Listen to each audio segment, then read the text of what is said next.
Biggest celebrity brand failure of all time. Not fun. I, at one point, called your brand my favorite celebrity beauty brand. There was a huge announcement that it was going bankrupt. Did you have a gut instinct that things were not right? I think I can say this.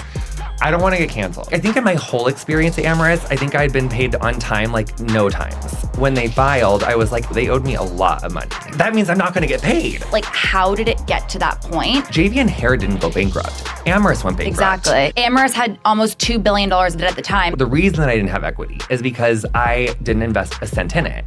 I didn't know if we were going to find a home or if we were going to have a future. God. I literally grew a second asshole. I was like so sick. There were nights where like I would literally wake up yelling people's names. So you'll love this part of the story. I fired my business team. What happens then? Well, I just really could not catch a break in 2024. Yeah. So I was seeing your video. I do really want you to know that it came from a place of not trying to tear it down. Can I tell you the only part that really hurt my feelings that I really didn't like? Yeah. In case you missed it, you're allowed to be hot, smart, and rich. So let's get into it.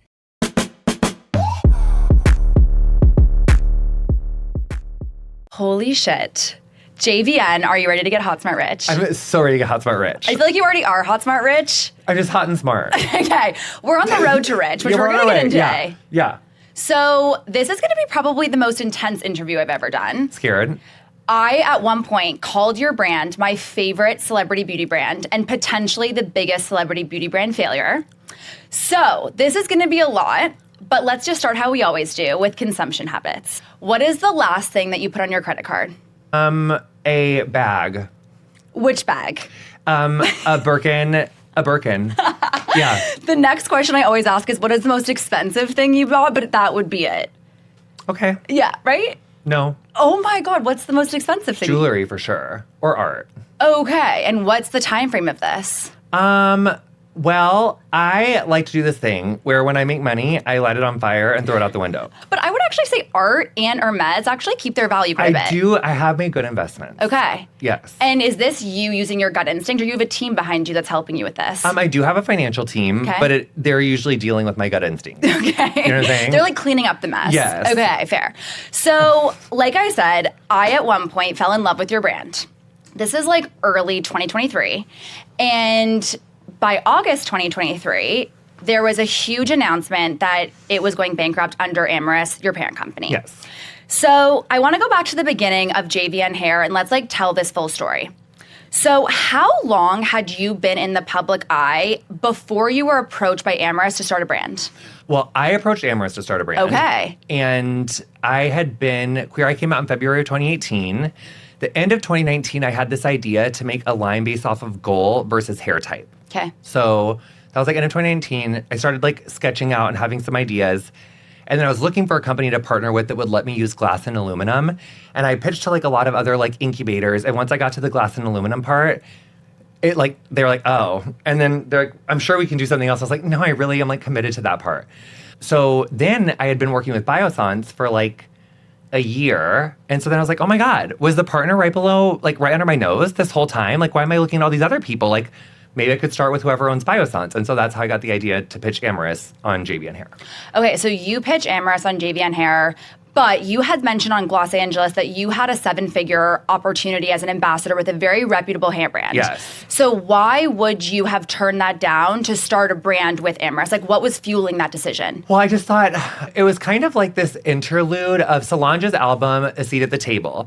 There's this interlude. And this guy's like, if I get offered this much for this, then how much could I really be worth if I just like invested in myself? I'm paraphrasing there. Okay. But I was like, if this company thinks that I could be worth that, like, I just been doing so many endorsements. And I was like, I want to make a future for myself. And so then I thought, I had some ideas that I thought could be interesting to like infuse into that partnership. But then I was like, what are the chances that they're going to like listen to me in that sort of way? And then I kind of investigated it a little bit further. And I was like, I don't think that it will be responsive in that way. So then that's when I was like, I want to do this for myself. I want to do this for my future. And I love doing hair. And so I figured, like, let me create something that I can grow with for a really long time. At that time, though, you had mentioned, like, you did not want to get involved in things like ingredient sourcing and finances. So when you thought about what your role would look like, what was your ideal role? And then was that actually what you ended up doing when you were under Amorous? What I was really passionate about is formulas. how something works, and then like naming conventions, casting, social, like, but I was like not, and then packaging. Okay. Like I really wanted like glass and aluminum, but I didn't mind like how we get that, or like I didn't know about any of that Right. stuff. I'm very like an eternal student. Like I Okay. love to learn. So whether we were at Amorous or where we've been since, I just have always been like in there. Yeah. I just like want to learn. I want to ask questions. Are you, before you decided to do this brand, are you just like really passionate about sustainability or the environment, or where did that call to do something different in the hair care space come from? Well, I got my start at Aveda. Okay. So I really drank that Kool-Aid. Like I guzzled that Kool-Aid like it was running away from me. Like I went to the Institute in Minneapolis when I was 18. I graduated when I was 19. And even before that, I'm from a really little town in Illinois. And I remember my mom taking me to the St. Louis Frontenac Mall to this Aveda store there when I was like 11. And I was like, oh my God, these chamois, like what is fair trade? I just became obsessed. And then later, we went on a family vacation to the Mall of America, like a few years later, where I notoriously, it's like a funny family story. I got lost and they found me at a Bath and Body Works, like in a corner, like just like reading ingredient lists on everything. So from a very early age, I thought like ingredient stories, how to use something, and just kind of connecting with yourself through beauty was always like really inspiring to me. So at this time, you're building a brand under Amorous. Things are going really well for the first how long of this journey? Probably up until that day in 2023, except, well, yeah. So we launched in like August of 2021, and things are going really good and expanding, making new products. And then it was like the day of the announcement, I think, is when we found out, if my memory serves me correctly. I think in my whole experience at Amorous, I think I'd been paid on time like no times. Like at no time did I ever get paid on time. They also had like a really long grace period in their pay schedule, which I was like, interest, but that happens in the industry a lot. So that didn't necessarily like raise alarm bells. But then when they filed, I was like, oh no, they owed me a lot of money.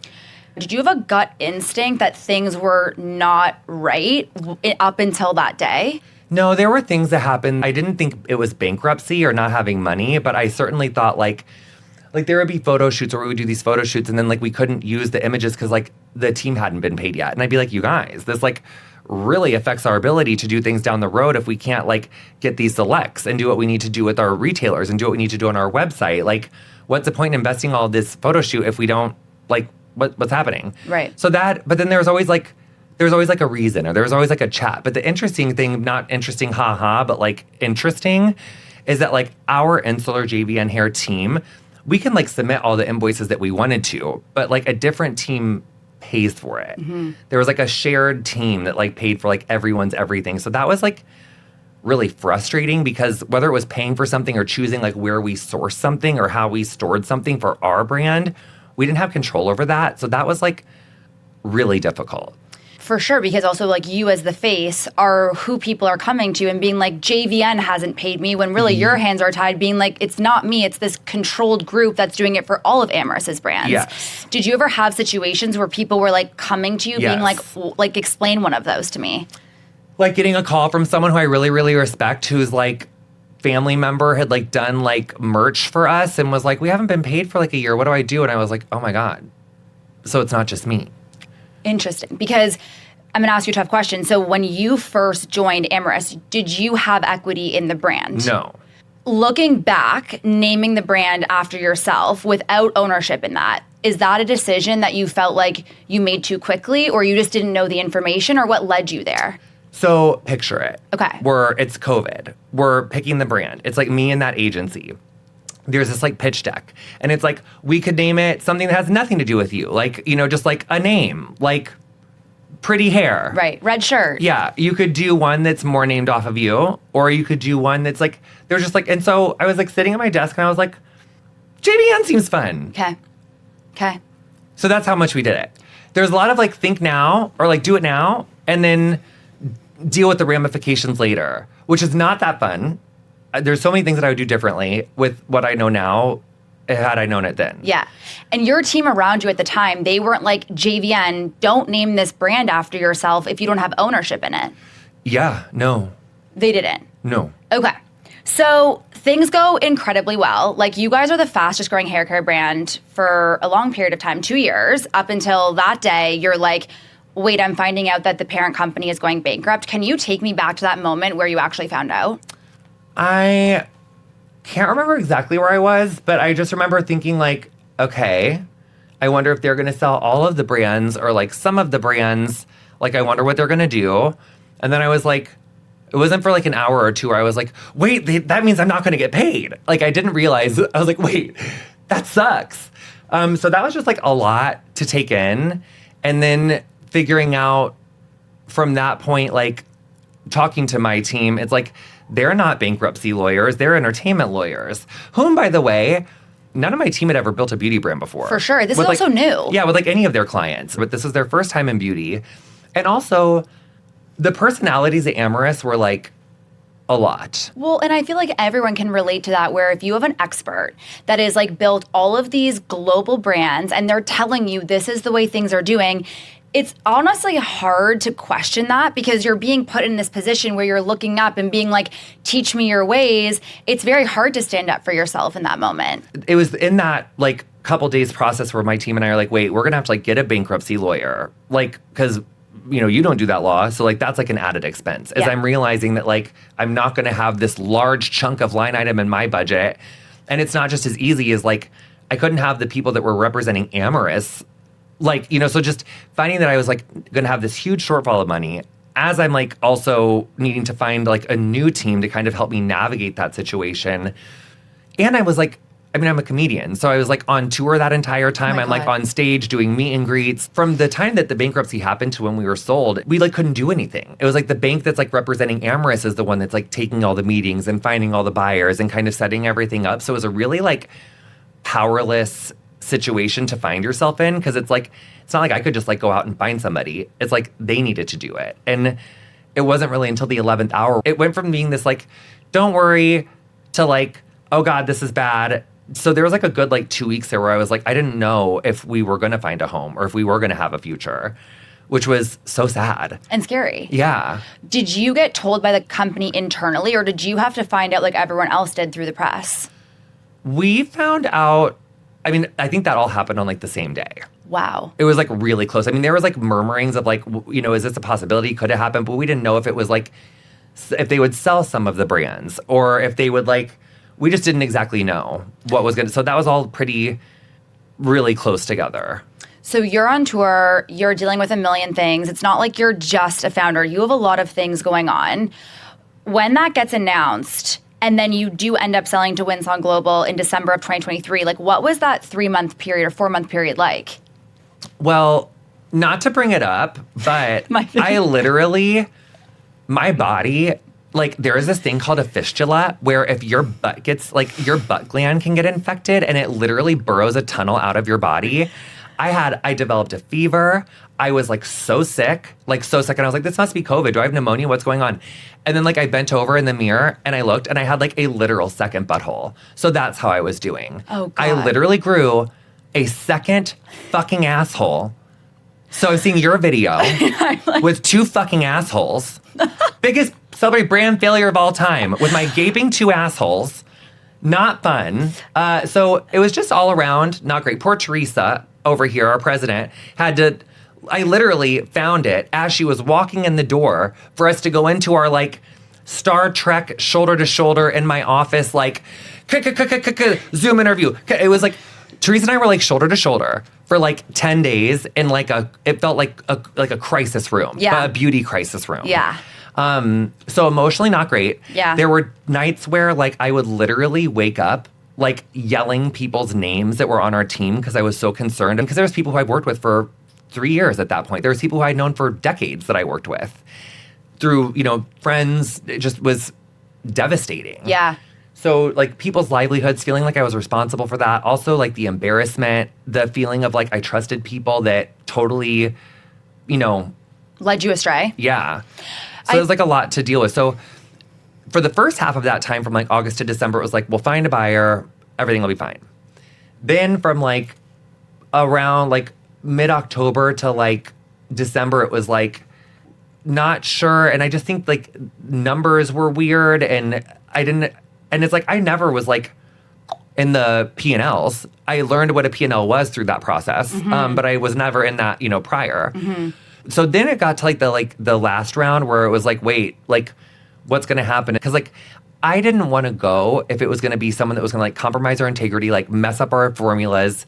Then there was this other scary thing that could happen where like someone could just buy us if I didn't have the money that didn't even want to work with me. Like they could just like buy the intellectual property, buy the inventory, buy the name, and then sell it wherever the hell. And like I kept saying like, wait, I'm feeling like that's like a JoJo situation. Like, the singer, we all know who JoJo is. We're all millennials here.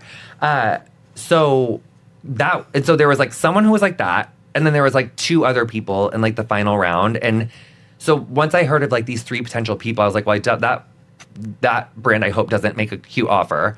But then the other 2, I was like, this could be cute. And one of them was Windsong. And they had a couple good stories of like other brands that they had turned around. And then once I started meeting with them, they were like really nice. And like I was like glass, aluminum, formulas. I was joking.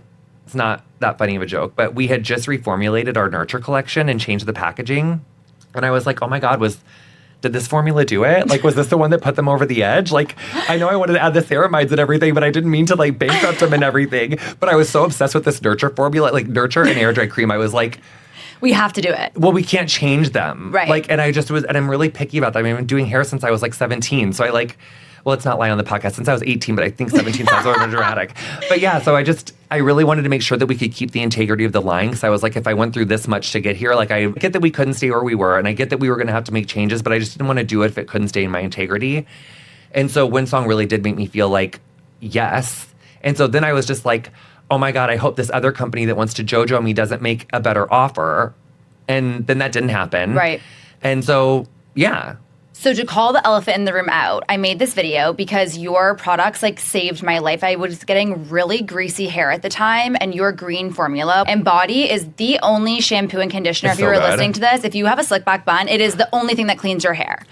And I actually didn't buy it because of you, which is I think what talent actually really want. They want their brand to live on without people buying it for them. Sephora recommended it to me, and I was like obsessed with your brand, like biggest diehard.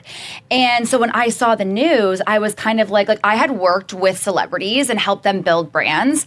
And so I was kind of like, it actually wasn't directed towards you. It was actually directed to your team around you, because from the outside looking in, I was like doing some numbers and some math, being like, this brand must be doing like at least $7 million. And I was like, I feel like this is a very low amount for it to be bought from bankruptcy court. Like, how did it get to that point? Yeah. And so I think it was one of those things where looking back, and as I was prepping for this interview, like there's always things that we wish we did differently, and knowing what you were going through in that time, and having brands myself now that have gone to bankruptcy court, like I know the hands tied process that it is. But I think in that moment, I was kind of just like, this isn't making sense. And a lot of that is because it didn't make sense on Amorous's part. Like there were multiple brands that they had to put up to auction. And I think what I'm interested in to hear from you is like, did you go to the Naomi Watts who ended up buying their brand back, or like the Rosie, and you were like, what are you guys doing? Rosie and I talked. Okay. Yeah. And Rosie and I talked. did that influence your decision, or you were kind of like, this is my own thing, I just want your input? Well, Rosie and I just like said hi in our DMs, and I was like, oh my God, I can't believe we're talking. I love you.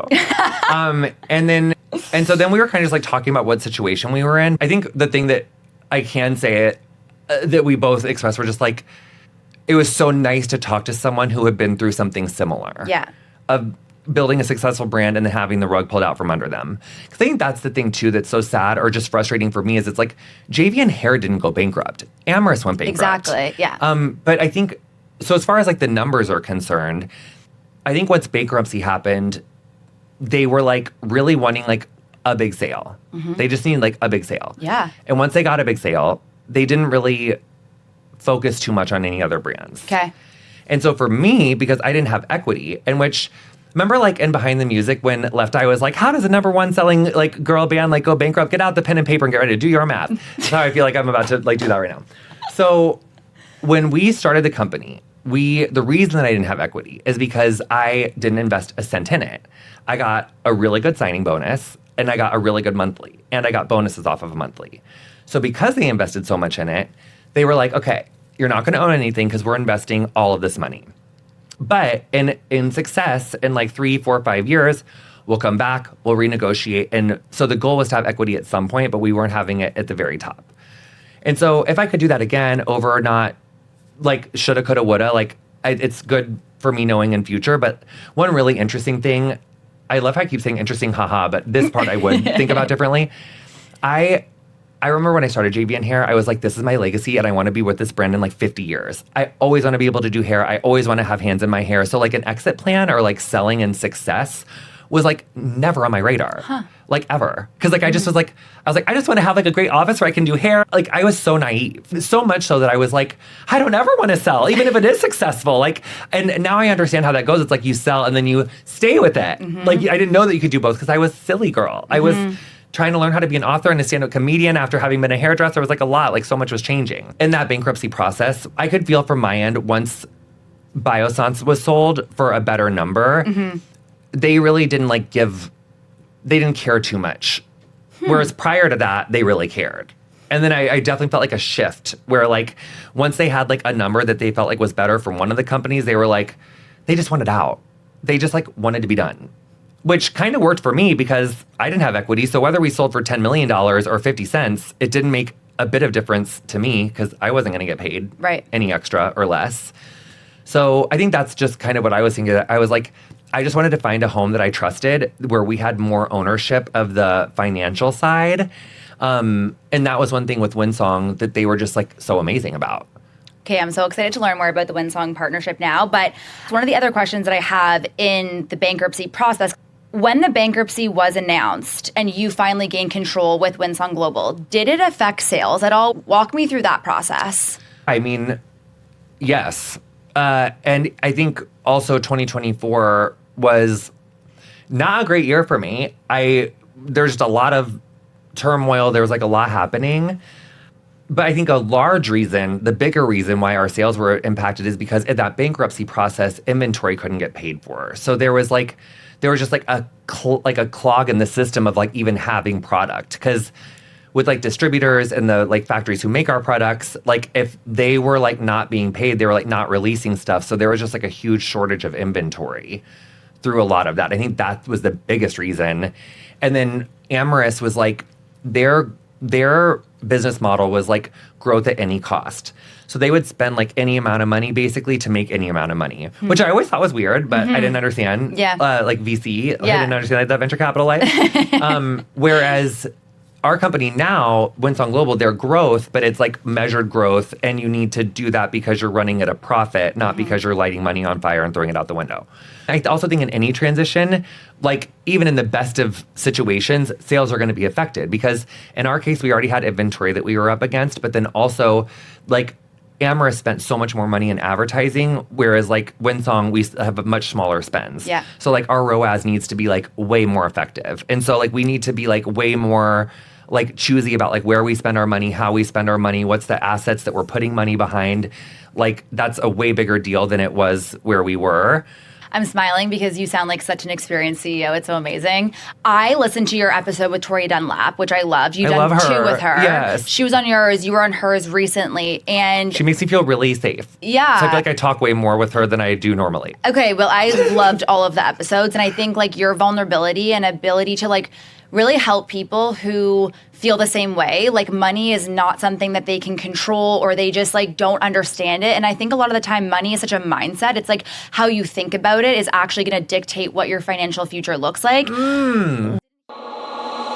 Subscriptions aren't just about repeat orders. They're about building real, lasting relationships. And that's where Recharge comes in. They're the subscription platform powering the brands you know and love. Chamberlain Coffee, Blueland, Bird & Bee, and over 100 million subscribers worldwide. What we love? Recharge takes the headache out of retention with seamless subscription experiences, powerful analytics, and tools that help brands go beyond the moment to keep customers coming back. From flexible billing options to automated retention strategies, they make it easy for brands to deepen their connection with every customer, turning one-time buyers into loyal advocates. This is why we partner with Recharge and why they're giving the HSR community 90 days free. helping brands test, learn, and grow their subscription business with zero risk. To claim this incredible offer of 90 days free, click the link in the show notes.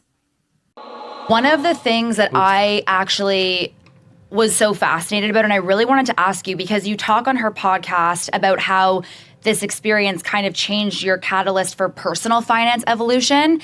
And I think a lot of people listening to this will be surprised to think about you as a top reality TV star at this time. I think you'd already written a book, and people are like, well, didn't he just have the money to purchase the brand outright?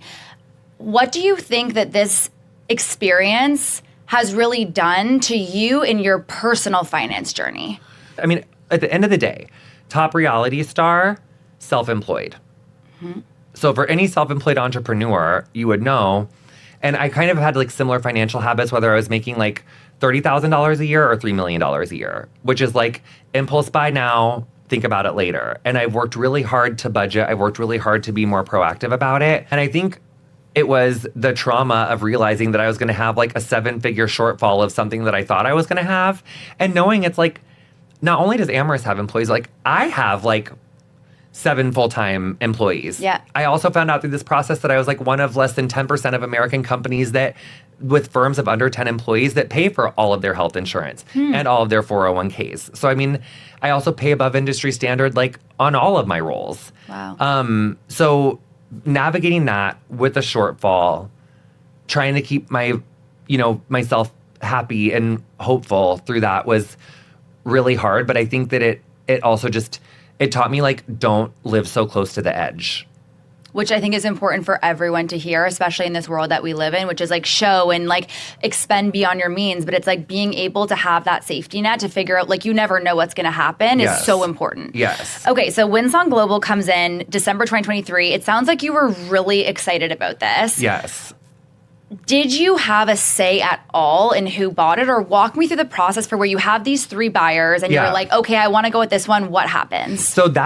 So yes and no. Like if the JoJo people had come in and been like, we're going to offer 10 million, then no.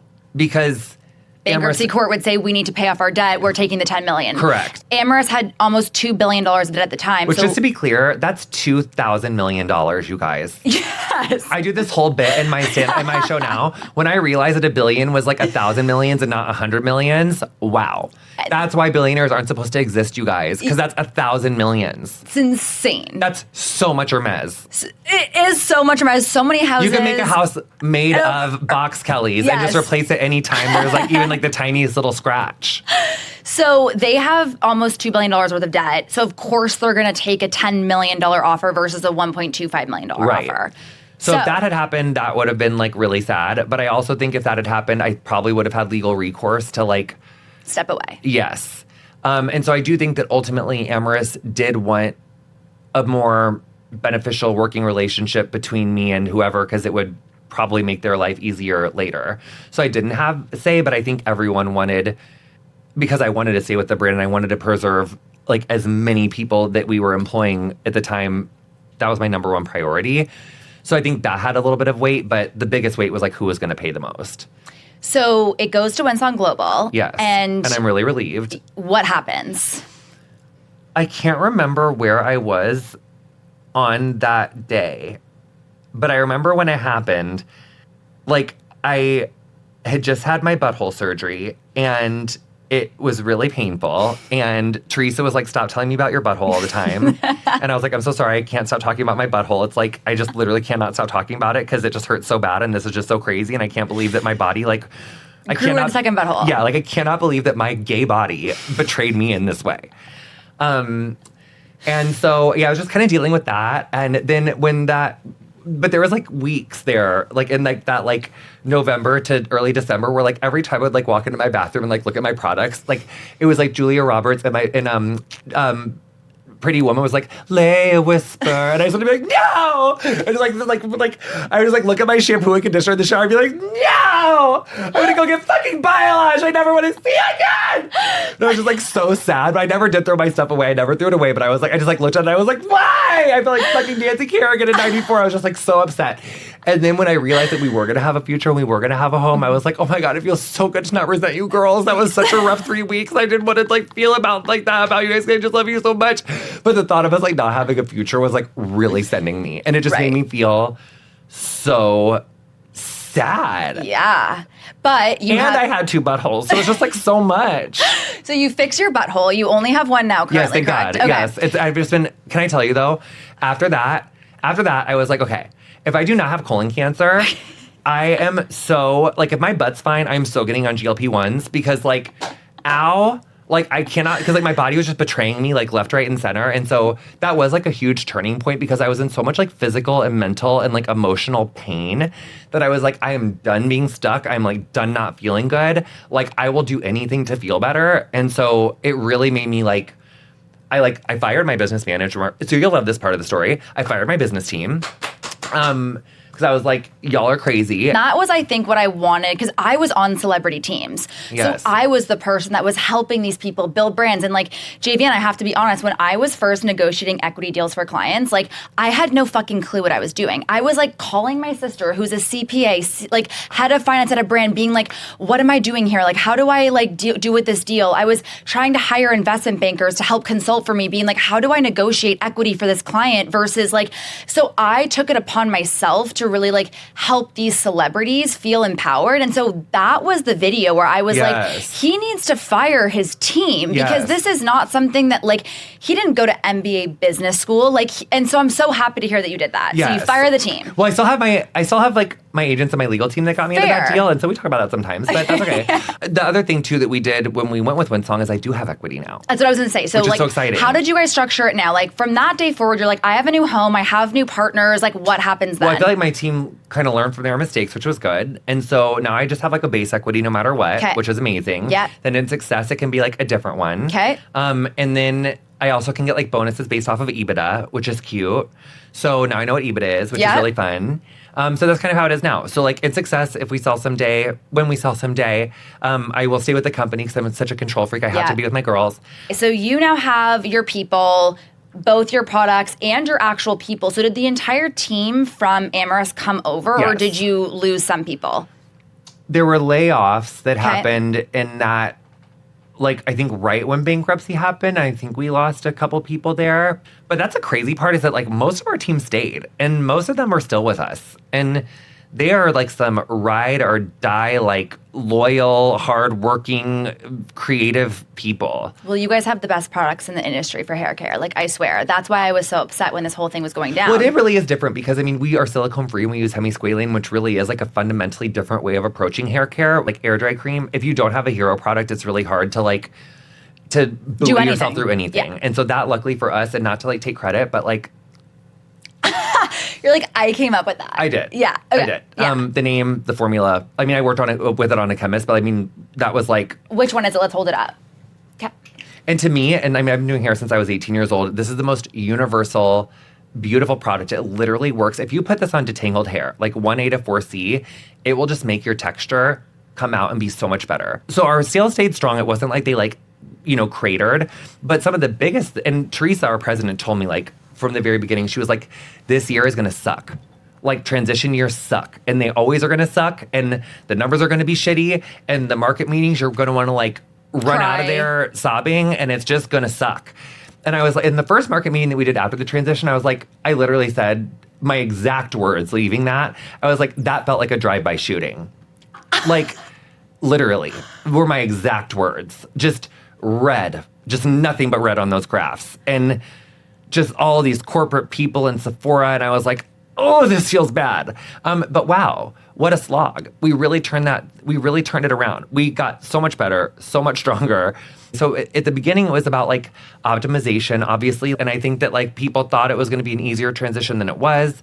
That created a lot of difficulty, like getting everything switched over on the back end so that that's like seamless on like a website. And then you like open up the hood and you're like, wait, how did they build this website? And then when, your team can control that versus like how some other team built that like, 3 years ago in the height of fucking COVID, that was a bitch. So, fixing all that and untangling all of that, getting the website functional, getting like the operations side squared away, because that was like our team getting to take ownership for something that they did not have ownership for. So you're just like uncovering like mess after disaster mess. after disaster after disaster.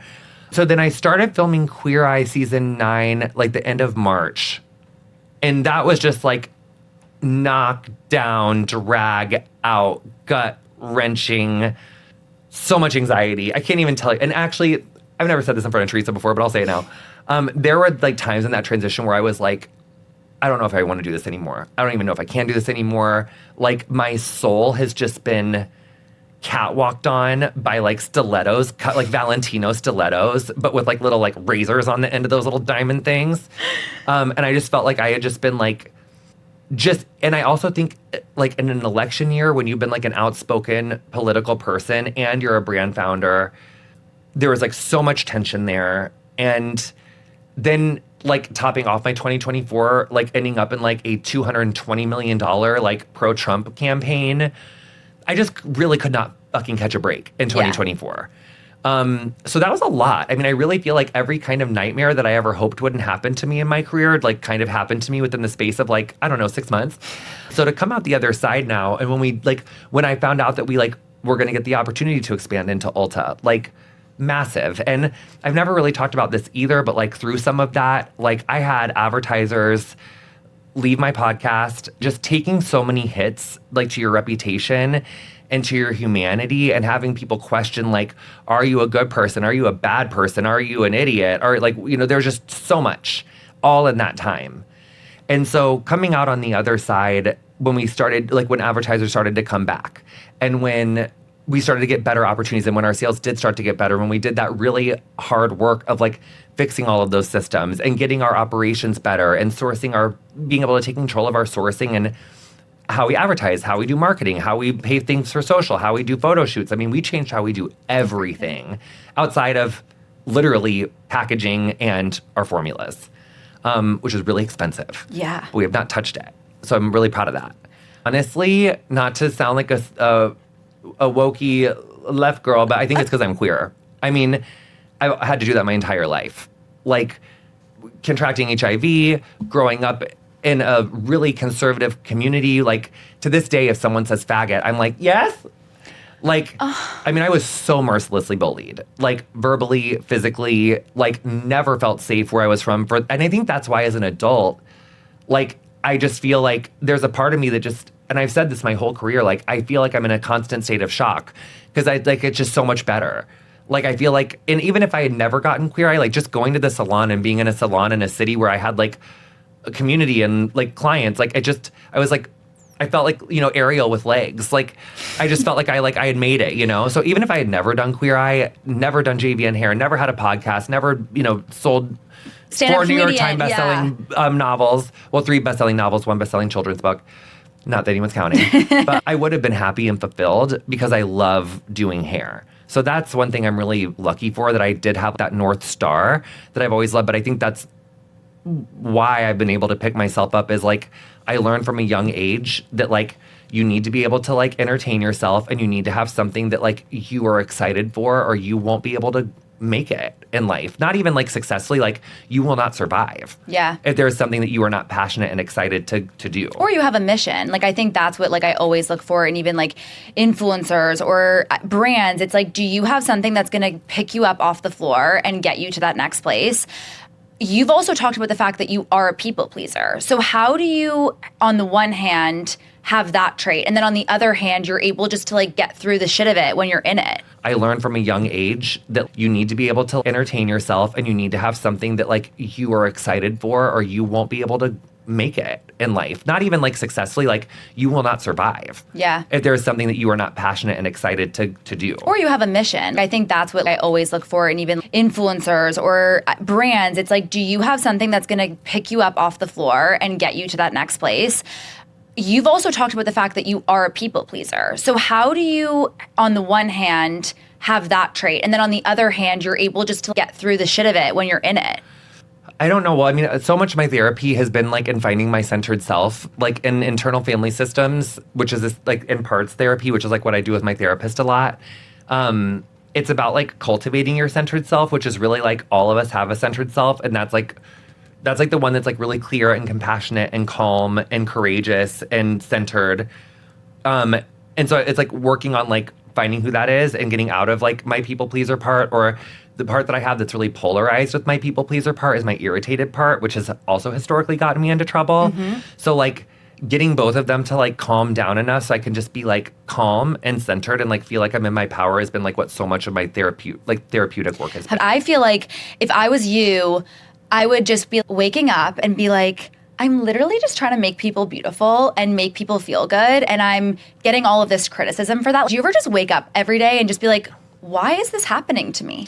Well, I think we're in the middle of like a pretty intense like rightward cultural shift, which I think is why a lot of that's been happening. So some of that like I don't really take super personally, although, you know, Cheryl Porter, she's this like incredible voice coach. She's like a 22 million follower queen on TikTok. She's got like 12 million followers on her YouTube. She's just making her debut right now on & Juliet on Broadway, but she's incredible. She said something to me that really I've not stopped thinking about it, and I think she changed my life, and I think she also like kind of healed 2 years of trauma with like one sentence.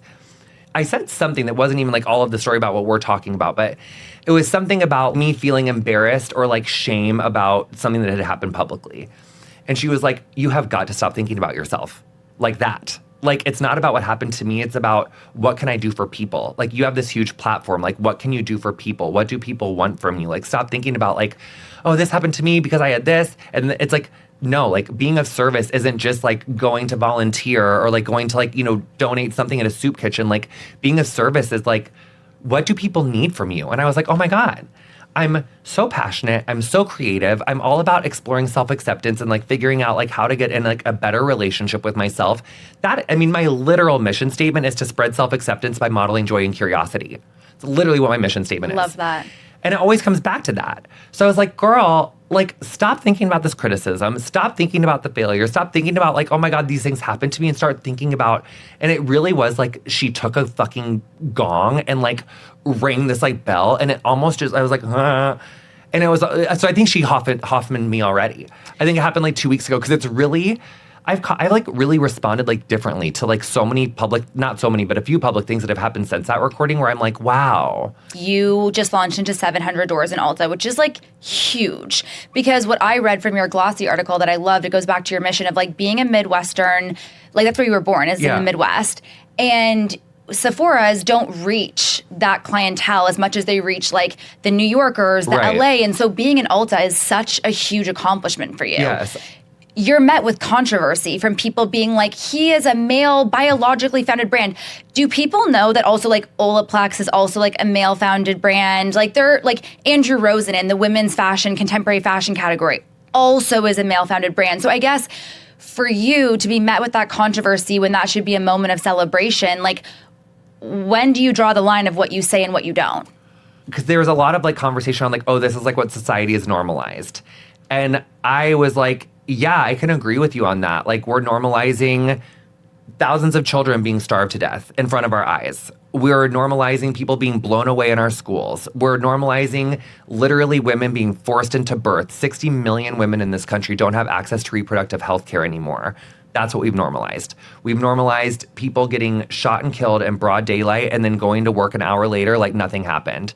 I think that's really not normal. I think that so many things in American culture have become so insanely normalized, but I think in a Christian way, as someone who, you know, was like born and raised in the church and was a little altar boy every Sunday of my life and went to a Christian sports camp for 12 years for 2 weeks every summer, where I won the En Fuego for Christ award, by the way. Jesus is not concerned about me in a dress as much as he is about like the rampant poverty and corruption.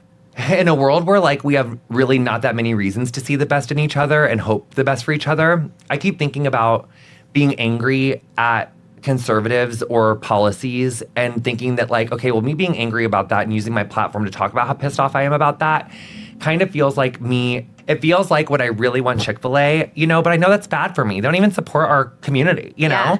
But I really need to like make the food at home. But I don't want to make the food at home. I want to do the easy thing. I just like want to order it. It's easier for me to like be angry and like be mad at another side and demonize another person than it is for me to say to myself, maybe they were fed information that's not true. Maybe they are in a culture of fear. Like maybe they just haven't met anyone. Like, you know what I'm saying? It's like easier for us to be like distrustful and angry at someone than it is for us to like get into our compassion, because it's harder to be compassionate when you have reason and lived experience to not be. Which if we were really talking about Jesus out here, that is what turning the other cheek means. Mm-hmm. It means like literally being burnt and turning the other cheek to be burnt again.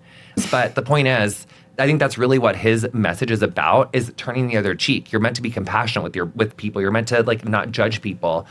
So yeah, I just think growing up in such a conservative place, I'm like not at all surprised. I'm always disappointed, but I'm never surprised. Because I mean, my hometown voted for Trump like 3-1. Like, I'm very... Do your parents still live there? Yes. Okay. Well, no, my dad doesn't, my mom does. And you go back and visit? Not that much, no. I was going to say, like, what does that bring up for you if you were, like, going back to the place that was just hard to grow up in? Yeah, I don't love it. We went for an episode of Queer Eye. It was really hard. I thought, in the moment, it felt really cathartic. And then I found out after we left that there was, like, an uptick in, like, attacks on queer people after we left. And that just made... I wrote about it in my second book. You know, like, in that song, I think it was by Cassandra that Taylor wrote, she said, when it's like burn the bitch, they're screaming, but when the truth comes out, it's quiet. Yeah. So it's like, but that also goes for good news too. Like people will celebrate the good things, but then if there's like another thing after, it's like, doesn't want to look with that. Doesn't want to.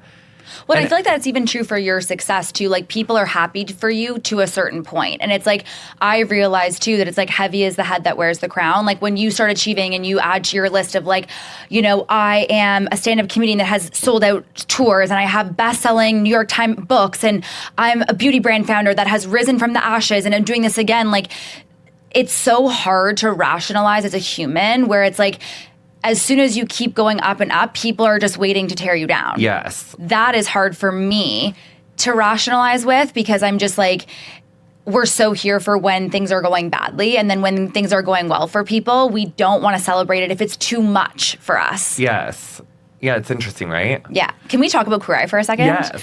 Okay. I'm so interested in the transformation that changed you more than it probably changed the person. Ooh. Oh my God, there's a few. Tammy always comes up for me from, I think she was like season 2, episode 1. Also, interestingly, when Rolling Stone did come out, she was like one of the very first voicemails that like I had. She's like, we don't believe shit, honey. Like keep your head up. Like, don't you let them like tear you down. Like, I know that's bullshit. Like she was like, she's just, anytime anything good or bad happens, she's like one of the very first people there. Like she's just such a love. When I did I just did my first young adult fiction novel this year. And it was so fun to write. But I did the book tour in Atlanta and she was like in the front row. She's just like so cute. Mama Tammy, she's like such a good person. But she's a huge one. Angel always comes up for me too. She was season 6. What was the biggest part of their transformation? Well, I mean, Mama Tammy was... I really feel like she was more for us than we even were for her. I mean, what Bobby did to her like community center was like so sweet, and it's like really cool how that center is still used in her community. It's like I think it's really helped her community. But I feel like her love and attention like after the show has been like really so healing. I mean, she's like a confidant. Yeah. Like I love her. I follow her kids. Like I follow her. Like I love her. Angel, again, I think it's been more like after. Because seeing her kind of like come out of her, like, not that she was like in a shell, but I feel like when we did her episode of Queer Eye, it was like 2021. She was really early on in her transition. She was like navigating living in Texas as a trans woman. Now she like lives in Seattle. She's so much more herself. She's like in a community where she feels safe. So and she's like in her 20s. So just like seeing her like expand and grow and like become the woman that she is like, just really inspiring for me. And also it kind of makes me realize like some of the ways that like I like unintentionally put her in a box, like on her episode. Like I was like, let's do like a blended red light. Like she wants bold ass red fucking panels all over her hair. And it's not like, I don't think she said that back then, but it's just like seeing her evolve to the woman that she is now. I'm like, wow, like how have there been ways where like I've been like doing what I think would look best without maybe investigating as much as what I thought even the person wanted. Like that, like I feel like that's kind of a lesson she taught me is like dig deeper, ask more questions. I think Jamie also from like Queer Eye in Austin, she did like Safe in Austin. She has this like huge animal shelter and she's one that like I feel like really changed me, still does change me. And watching her, she's like someone who similarly I think has had a really hard time after the show and doesn't have as much support. And like I see her social not get the love and the support that it like once did. And I think that's been hard for her and it's hard to like watch it. Yeah. How do you feel with Queer Eye entering into its last season? We wrapped it last month. We finished. And then we just went to the Emmys like 2 weeks ago or like a week ago, which was for season 9. Did not expect to win. That was amazing. That was really fun. That was your second? Yeah, that was our second. It was the show's 7th. So not expecting for them to call our name at all. And then there's this thing at like award shows where like there's camera people there, you know? So you can kind of tell like if the camera's in your face, like you might win, but if the camera's nowhere close and like, and that's I could tell in 2024 because like all the cameras were like by Shark Tank and I was like, oh my God. Like we're not winning. Yeah, we're so not winning this. And so then when we were there this year, the camera guy took like 3 gaping steps like past me. And I was like, oh shit. But I was like, that's fine. I was like already in place of acceptance. Like I knew we weren't going to win. And then like the lights came on and she opened the envelope and she was like, Queer Eye. And then I felt this like whoosh of air and he was like in my face. And I was like, the only other time, this is perfect for the fistula to come back. The only other time in my life I made that shocked of a face is when I found the second butthole.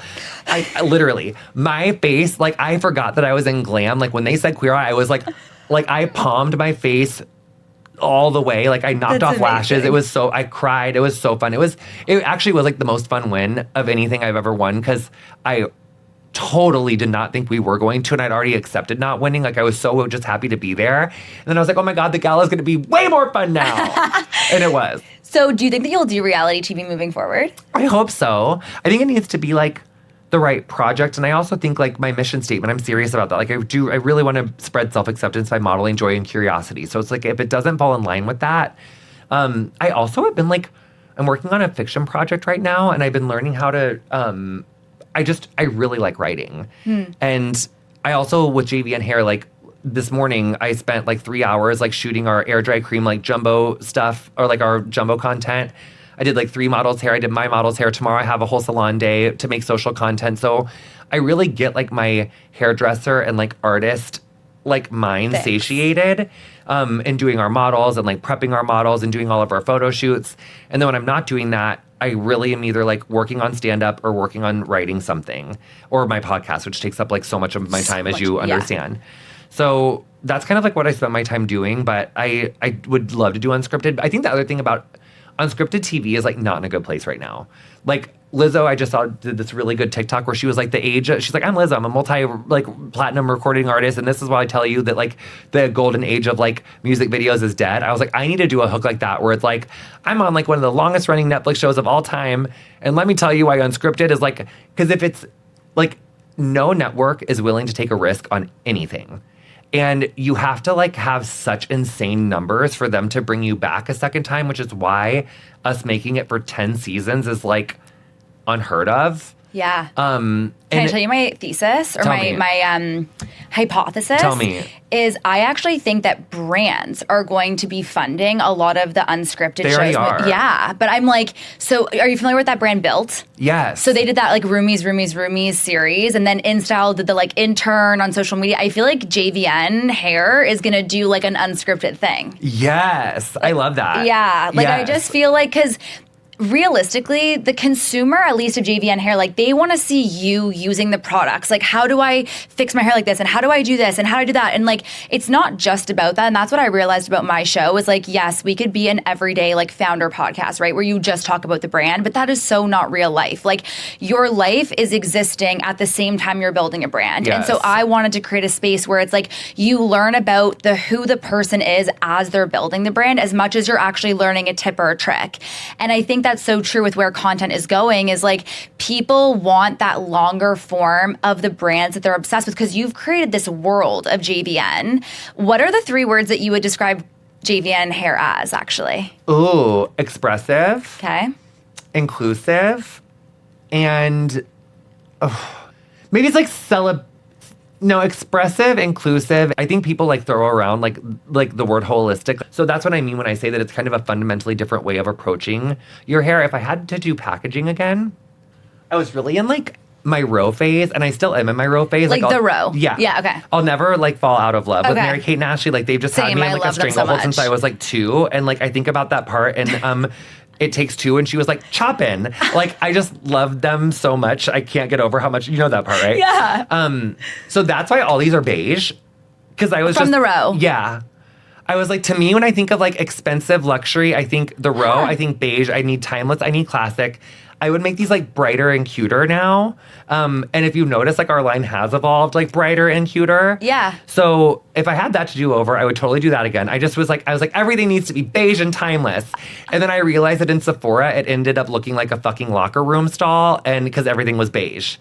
And I was like, oh, But because we're sustainable girls around here, so we're selling through all of that, okay? We're not just like taking our stuff and dumping it out, which is what a lot of other brands do. We're selling through our stuff because really I did not want a bunch of like shit at TJ Maxx or floating at the bottom of an ocean, because like I was like, oh, that color could be cuter, but it's the same formula. And there's so much waste. It's for a reason. We're trying to like not be wasteful. It's crazy though, because I, as a millennial, like I love beige, and I feel like every brand actually tried to be like Gen Z and like these big bright colors because that's what we thought Gen Z wanted. But like, Do you think they'll come back to beige? I do. I love beige. I still love it. I still love it more than anything. I actually think But you know like, what I also love is pastel tie-dye. Same. So I'm like, do we just go like, A little. Like, but then it's gonna look like Kamika, and I can't do that. I don't gotta wanna look say, like a if you went kaleidoscope. like super bright, I don't feel like it would be like. It's not us. But can I tell you that in like, it was like, I think it was 2023.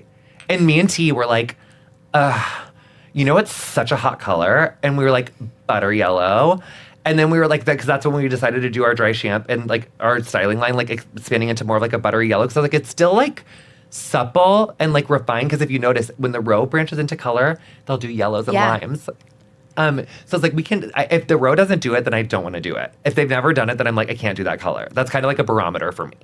Is your dream collaboration with JVN Hair the row? It's not, because I think I would die. And so for the health of like the brand and everything, I just like, I don't want us to have like a dead founder, you know? So who is your dream collaboration with JVN Hair? Well, I would be so fun to do Mary-Kate and Ashley, but I really do think I would fucking die. Like, I think I would just like drop the fuck dead. But can I just say, they would both be so good for air dry cream. Okay, so we're gonna get them on. They really would. Oh my God, I think Mark Townsend still does their hair, and I used to assist for him when I was at Sally Hirschberger, and he would come to LA because he really worked in New York. So I used to like watch his clients and say, so Mark, and you remember me? I got you good coffee. Okay, so if Mark ever can't do their hair, you're filling in for Mary-Kate and Ashley I don't know. Olsen. I really do think I'd die. They can just use my products. Okay, who is the person you fangirled over using JVN Hair? Well, there's one really famous person who I can't say, but so she was like really cool. I was like, oh my God. Wait, which product does she use? She uses our Nurture Mask. Okay. Yes. Is there a celeb that you really want to use JVN Hair that hasn't yet, other than the Olsen twins? I mean, I'm so down with anyone using, like, I'm kind of Dolly Parton in that sense. Like, Okay. I'm agnostic. The person who I've always wanted to use my products and, like, my biggest celebrity, like, dream, like, did, and she ruined me for this question. And so now it's, like, the inaugural part of every podcast where I get to talk about Michelle Kwan, who is the most decorated American figure skater of all time. And actually, I literally tested Instant Recovery Serum on her hair when I was formulating it. I blew her hair out with all of our products in... Yeah, she was one of the first people that I did IRS on. It was in Philadelphia. I met her there to test it on her. She's been a huge supporter of our brand from the jump, and I love her so much. And I can't believe that she wanted to be my friend because she came on Queer Eye season 3. So like, she really did kind of ruin me for like meeting your heroes because But she I was met my hero. amazing. I know, but it's like no one ever can like live up to that. Like she like for most people, if it was like your Beyonce or your Adele or like, it was always Michelle Kwan. I've only ever been talking about Michelle Kwan. When I wrote Over the Top my first book, my editor was like, girl, you have a problem. I think you referred to her like 222 times. Like you got to bring it back down to earth, like 10 times or something. Oh my so I think God. we compromised on like 80. She just really got to me, my young queer trauma. Like she was like my beacon of light and hope, and she never stopped. And now she's like my friend, and she uses my product. So I just. Oh my God, this is the best to see this evolution for you. I am know, it's so major. happy. Oh my God. Okay, I can't have you on the show and not ask you about my transformation I need to do. Looking at me, what is one thing that you think that I should evolve? Well, one thing I've been thinking this whole time is I love your cheek color. What is that blush? Oh, it's Kosas. Life is something. Can I tell you something else? Yeah. So Alex Kansani said on TikTok that we're never putting anything on our temples because it snatches you back. So ever since then, I've been militant about not putting any blush. Wait, if no you put bronzer. blush here, it snatches you back? No, she said if you don't put anything there, it snatches you back. So she's like, I never put any makeup right here because it snatches. But I've just been but now I feel like she's wrong because this blush that you have, because I feel like your blush placement, you put it up here. And now all I want to do is like take blush and like put it up here because I feel like this that you're giving me this whole time, I can't believe that I didn't stop the conversation to talk about that until now. Because it was, in fact, you know those times I was like losing my train of thought? Yeah, you're looking at the blush. This entire time. Wait, because I saw this Instagram video that was It's like... so pretty. Is it? Okay, but what's It's a something I can placement. change? Okay, well, let's talk about your hair. Yeah. I can see that your natural color is lighter than your brown. Yeah. And I just always feel for people that go darker than their natural color because it's like really annoying to like, I almost feel like that's like a more annoying route than when it's dark and it's lighter down here, it's like more forgiving. Okay. I feel like when this is a line. Yeah. And so I think one thing that you could do is, I love you, brunette, and I think you're so pretty, and like no notes.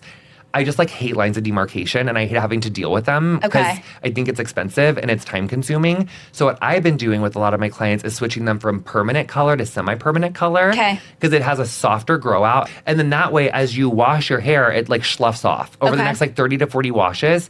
So it won't be totally your virgin color, but you see your hair color start to come out. I like to compare it to the difference between like pantyhose and tights. Okay. Permanent is tights. Semi-permanent is pantyhose. Okay. So that I would talk to your colorist about evolving to a semi-permanent base instead of a permanent base.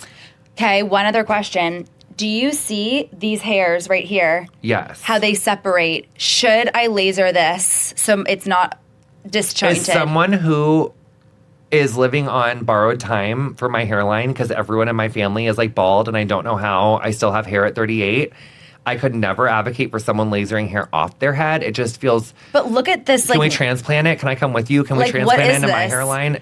Nice hair. But what? But it's like detached. I love that. Spray some dry shampoo on it. Oh, really? Spray some dry shampoo on it right now. Right now? Okay. Yeah, with love. Okay. I didn't mean to be so bossy. But I think that might like join your friends with your other friends. So do I lift up my hair and do this? Yeah. Oh, do I have to press it down? Yeah, you got it.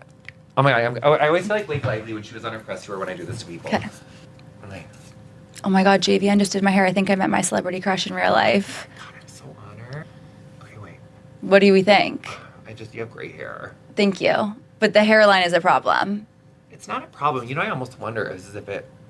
It's a mystery. Well, I think that it might want to live on the other side. And so I need to change my part. Yes, but you can only do that when it's like wet. Okay. You know, when it's like dry, it doesn't want to do that. Okay. But that did fluff it up and blend it in. Okay. So, I mean, I feel like... I'm sweating through my shirt so bad. The start off of this interview had me so fucking nervous. So do you feel like a little, like, was it cathartic to talk to the person that made that video a little bit? It was more fun. Okay. Yeah. And I do really want you to know that, like, it came from a place of not trying to tear it down, but being like, Can I tell you the only part that really hurt my feelings that I really didn't like? Yeah. It's talking about my team, girl.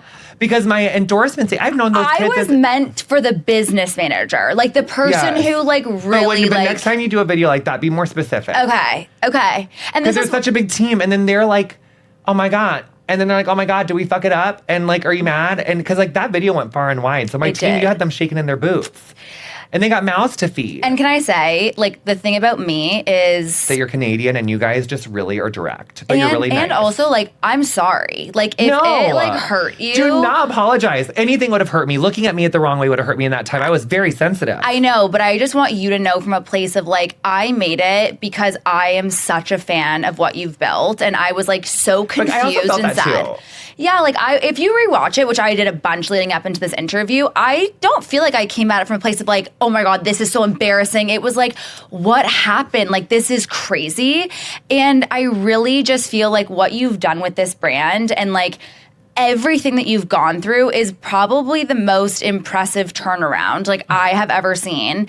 I think you are going to be so incredibly successful. I actually need you to message me if you're ever raising money. Like, I would love to invest. And call Bill. Yeah, like, if you guys raise money, like, please call me. And I'm just so impressed and I'm so grateful you came on. And also, I could tell when you made that video that there was, like, care and love in there. And, like, I really could. And you were so complimentary in it. And, and I just was, it's embarrassing. Like, it's like not. having a, well, no, sometimes having a flop is embarrassing. But that's, I think, what I love about people like you who've, like, climbed so high. And the higher that you climb, it's so much harder to put yourself out there because you do risk failing. And I'm nowhere near you now, but, like, the podcast today that we're recording is the number 33 in the world. And so, like, I get afraid to try new things or, like, have longer episodes or, like, do different things because I'm like, oh, we have a formula, it's working. But that's actually what will kill businesses is when you stop experimenting and you stop trying. Yes. So I feel like everyone just needs a little JVN in their life. So what day is your podcast out that people should be listening to? We do Wednesdays is getting better. Okay. And that's where we're just getting better at doing things. Okay. It could be getting better at, like, work-life balance or money or, like, understanding a topic that I'm confused by. Like, I'm doing one on, like, understanding belonging better and, like, being better at handling rejection. Okay. So there's, like, two that I'm excited for. I just did one on singing better. And then Mondays are our Monday edit, where that's me and our senior producer. And we're talking about, like, the BTS of the pod, the news. We do our hot bitch of the week. Love it. My hot bitch of the week right now, or last week, was, like, the shadow side of the street because, like, it's just so much cooler. Okay, love that. You know, so it's never really a person. It's usually, like, a thing. Okay. Then it's, like, the Jonathan Van News desk. It's, like, the things that Love we're following is fun. So I love the Monday edit. We got a little joy there. Okay. If you followed my career for a long time, my first, like, foray on camera was this thing called Gay of Thrones on Funny or Die. I remember that. So I feel like the Monday edit is giving, like, my Gay of Thrones energy. So it's a little more light, a little bit more fun. Used to be more beauty-based on Mondays. We did Pretty Curious. And then the audience was like, girl, we don't want to hear about that anymore. Okay. We want... The audience is always right. Yes. So now we kind of evolved it. And so that's Mondays and Wednesdays. And I have so much fun doing it. Okay, can I ask you a few rapid fires before we leave? So, I'm, like, literally obsessed with you. It's a problem. Don't give me your phone number because I'm going to text you all the time. No, please, I want to give it to you. And I have to smash the follow button. I want to be friends. yeah, me too. Okay, you can only pick one for the rest of your life, okay? HIV medicine. Reality TV or stand-up comedy? Stand-up comedy. Okay. Ooh, you're dancing coffee every day? Yeah. Or solid core? Solid core. Do you still do your dancing coffee, though? I do. Okay. Ooh, you can only have one. You have to sell the rest. Kelly's or Birkins? Sell the Kellys, even though they don't resell as well. Okay. But I like Birkins better. Okay. Dry shampoo or fresh blowout? If I'm doing it for myself, dry shampoo, because, like, if I just blew that thing out, like, I don't want to have to do it again. So for myself, dry shampoo. But if it's, like, me refreshing my own blow dry or, like, going to get a fresh blow dry, then I would, like, much rather have a fresh blow dry. Okay. Heels or flats? Flats. Oh, really? I feel like bunions, you look so girl, good in heels. Me and my stylist are really at a throw right now because she keeps trying to put me in stilettos all the time. And I'm like, I'm almost 40 and I can feel my bunions, like, fucking beating in my third eye. If it's not a platform or a wedge, I can't handle it. So JVN on this podcast reveals he has 2 buttholes and 3 eyes. Yes. Okay. What is the most overrated hair trend right now? I have, even when they were, like, big the first time in 2006 to 11, I, like, fucking hate tinsel strand. Wait, I don't know what that is. I'm seeing these fucking tinsel strands in everybody's fucking hair again. Okay, so that's a no. Yeah, like, what next? The fucking feathers? Okay. Oh my God, I did that at a music festival, and it was just like, Like, no. recently? No, this was like 12, 2011. 13. Honey, it's coming back. It's back. No, like, They are Burning coming Man back. needs to stay in Burning Man. Like, girl, Yeah. I don't like these, like, accoutrements in the hair. Who is one celebrity hair that you would love to fix? Okay, I don't want to get canceled. You won't. But, and it's not, like, it's sheer curiosity. Because I am really good at like understanding how hair moves. Like as a hairdresser in hair school, we're taught like to break down an updo. Like where is this hair coming from? Like how would you have formed this? Like you have to like guess based off of a picture what's happening. I cannot figure out what's going on with Donald Trump's hair. Like, I don't know where anything is coming from. I don't know where it starts. I don't know where it stops. I don't want to do it. I don't want to fix it. I don't want to be in the same fucking room with him. Like, and there's not enough body conditioner or shampoo and like that Blake Lively volumizing Blake Brown foam. There's not enough. There's not enough. It's not, I don't want to do it. But I am like a little curious, like from afar, if I could be like a fly on the wall to see his hairdresser style his do hair. that. Okay. Because like, where is it starting? Where is it stopping? Like, what in the flat wrap is going on here? I don't understand what the fuck is going on with that fucking hair. Who's someone whose hair like I want to do? I don't know. I just feel like celebrities have like such good hair. Like I don't have notes for most of them. Like most of them have like really good hair. Huh. You know who was so sweet that I got to do a scene with once? Helen Mirren, and she does Wait, not. I don't know who that is. Wow. Wait, like give me a hint. Helen Mirren, she's like iconic. She was like in, like, what has Helen Mirren not been in? Oh, yeah, Yes, yeah, Helen okay, Mirren. yeah, okay. I got to do a scene with her in like Sarah Cooper's like Netflix special where Sarah Cooper was like that comedian who like lip syncs Donald Trump, and then she did this special on Netflix, and I had to play the reporter who Trump and Billy Bush are talking about. Okay. And Helen Mirren was Billy Bush. Okay. Or Bobby Bush. Okay. Or whatever the fuck his name was. And then Sarah Cooper was Donald Trump. And so I had to like do a scene with Helen Mirren, which was like, I still can't believe like in hindsight that I like was on camera with Helen fucking Mirren. And she has great hair. She doesn't need anything done with her hair. She's just so cool. I think about this like, I think it was like Paris Fashion Week. I can't remember who she was walking for. It could have been Vivienne Westwood, but she was walking the show and she lifts up her dress and she's barefoot and she just starts like running like down the runway. Oh, like that's a full, so cool. It gives me the chills thinking about it. So much so that I'm like, is my fistula coming back? Do I have COVID?